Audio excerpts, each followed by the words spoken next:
Welcome to Invest Insights. I'm Abby Malone. I'm joined today by Julia Bonner, the founder and president of Pierce Public Relations. Julia, thank you so much for being with me today. Thanks for having me. It's great to talk with you.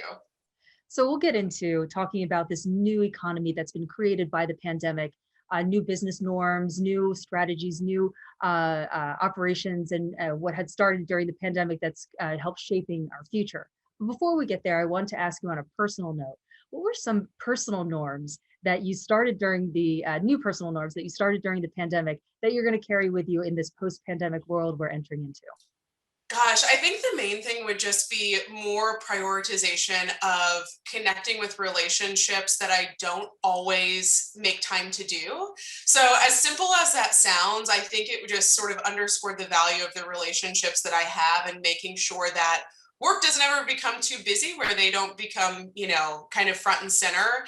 And I think the blessing of sort of video technology, moving from getting to talk to friends to doing a Zoom with 5 of them to catch up was something we just had never really explored. And so no wacky like habits or bread baking or anything like that. I think it was really more of an emphasis on relationships and how to make sure that those, stay front and center in my life. Over the past year and a half, almost all business sectors have had to rely heavily on technology due to the forced remote work.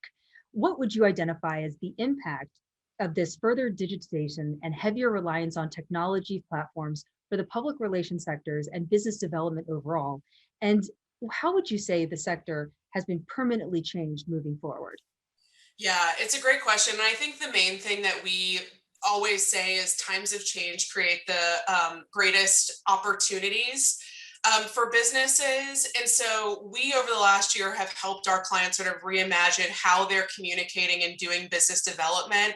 I think one thing that we saw, for companies that continued to market and execute on their PR strategies, actually gained more share of voice than in a normal market because things got quiet, people got quiet, but those who sort of continued down the path ended up really being able to make some movement in that way. Yeah. And as far as digitization, we sort of saw that through, webinars, people who traditionally hadn't sort of created or hadn't approached thought leadership in that way of addressing sort of topical issues or challenges their clients might be facing in an educational format like that. We also saw a lot more with video and with email, as people sort of moved to be in front of their computers more than ever, how we can create content that actually captures their attention after you've been on Zoom for, 3 or 4 hours in a day. And so I think that we'll continue to see digital strategies play an increasingly important role in overall communications programs and incorporating more video and more just interactive content into those strategies. With the current spotlight on increasing equitable opportunities in companies both big and small, how are you keeping diversity and inclusion top of mind when executing different outreach campaigns? Last year, we saw, many companies and many of our clients sort of make commitments to diversity and inclusion. And so now we're in a place nearly a year later after much of the social unrest in our country started, where we are encouraging them to say, where are we now? So we announced changes that we were going to be making, but how do we actually continue that momentum? And how do we stay accountable to the things that we committed to? And I think that's the real challenge for companies now is not just that you made, announcements when things really sort of became hot and topical, but what are you doing to sustain that? And I think the second part of it is for, good counsel to ask clients when there are things like last month, for example, was Pride Month, and we had a client that wanted to change their, logo to be rainbow colored in solidarity. And while all of that is well and good, what we always encourage asking is, what is the tangible metric behind that? How are you actually making some sort of measurable impact on whatever the purpose is behind doing that? Because otherwise, I think it does become a little bit superficial feeling, and that's not something that has any sort of lasting impact and can honestly, in the end up hurting your credibility if you aren't taking real steps to action. In this age of influencers and significant reliance on social media, why is traditional public relations still relevant? And how do you see the sector evolving against this backdrop? Yeah.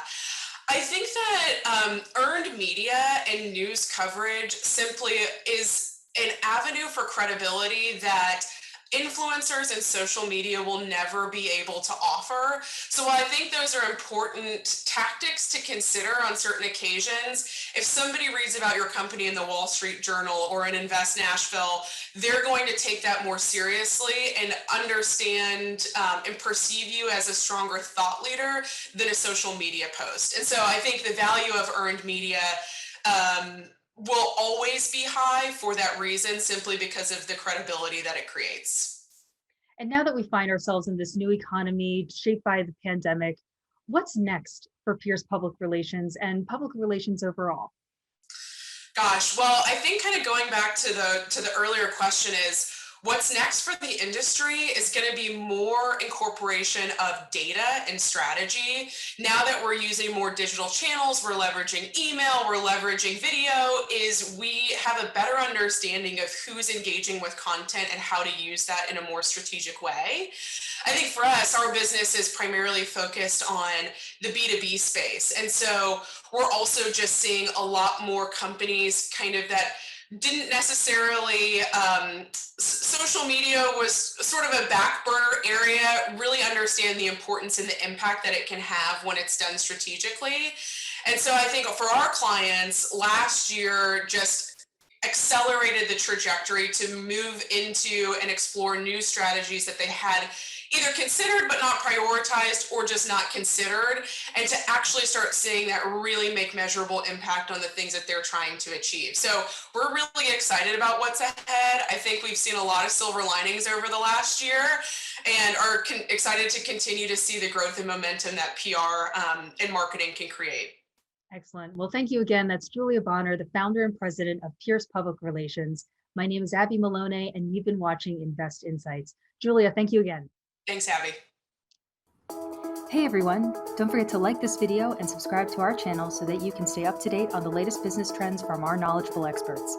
Be sure to check out the description below for more information on the segment you just watched. Thanks for tuning in.